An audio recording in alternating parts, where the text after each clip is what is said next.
Pokemon Red and Blue, the games that started it all. They hold a special place in our hearts for introducing us to the world of Pokemon. Let's be real, these games are also hilariously broken. From game-breaking glitches to bizarre bugs, Red and Blue are less than perfect masterpieces and more beautiful disasters. So in today's video, we'll be going over every instance of Pokemon Red and Blue being broken games. Also, like and subscribe. First up, we have MissingNo.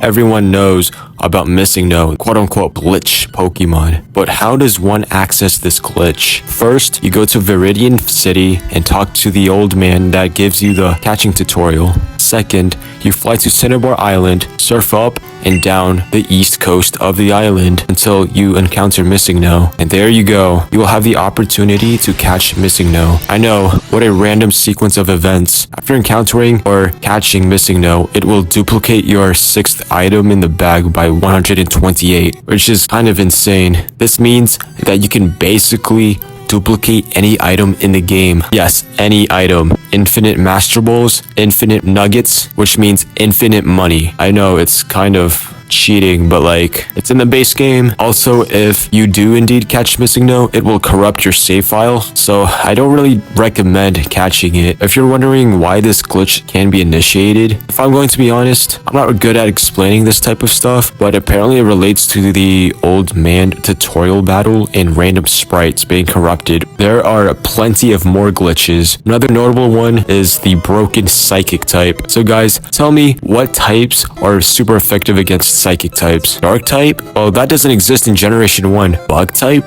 That's one. Ghost type?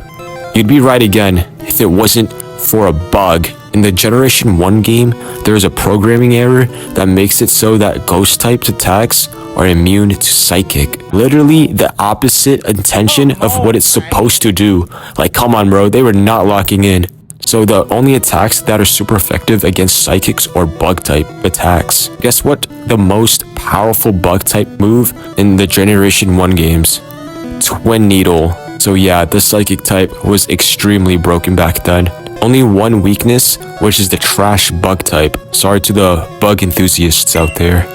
But yeah, Generation 1 was not your time to shine. Another fun fact, for some reason, bug type was super effective against poison. So the type chart overall was just like messed up back then. Next up, we have Glitch City.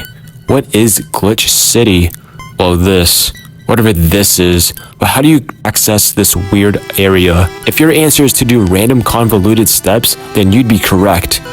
And trust me, this puts the MissingNo glitch to shame in how convoluted it is.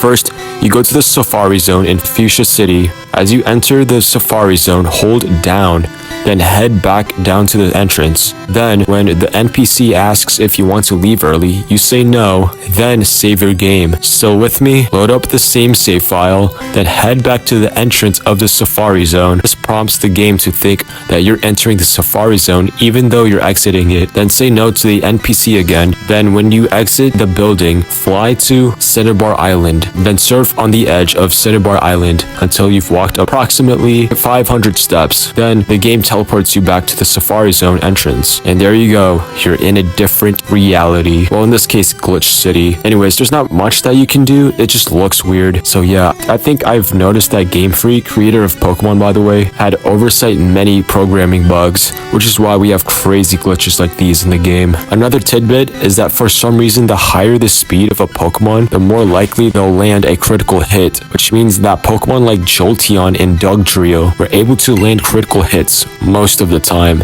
So guys, if you're playing Red and Blue, make sure to prioritize Jolteon rather than the other evolutions. Also, can we talk about the move Wrap and how broken it was? Honestly, I'm not sure if this was a glitch or not, so tell me in the comments if it is. So anyways, the move Wrap made it so that the Pokemon that was hit by Wrap can be immobilized for up to 2 to 5 turns while constantly taking damage. Do you know how insane that is? It's like using a weak version of a Hyper Beam on the opponent, and instead of your Pokemon being immobilized for a turn, it's the opponent's Pokemon instead. Oh yeah, and speaking of Hyper Beam, if you use Hyper Beam and it one-shots the opponent Pokemon, then you won't be immobilized, assuming that you keep KOing the opponent's Pokemon.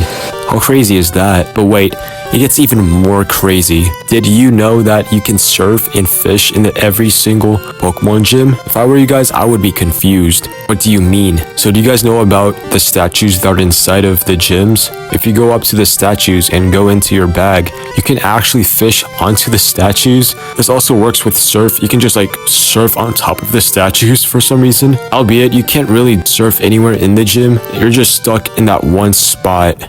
But it's still pretty weird. This is another programming error that Game Freak overlooked. But yeah, that's about it. If you want to check out any of my other videos, click over here.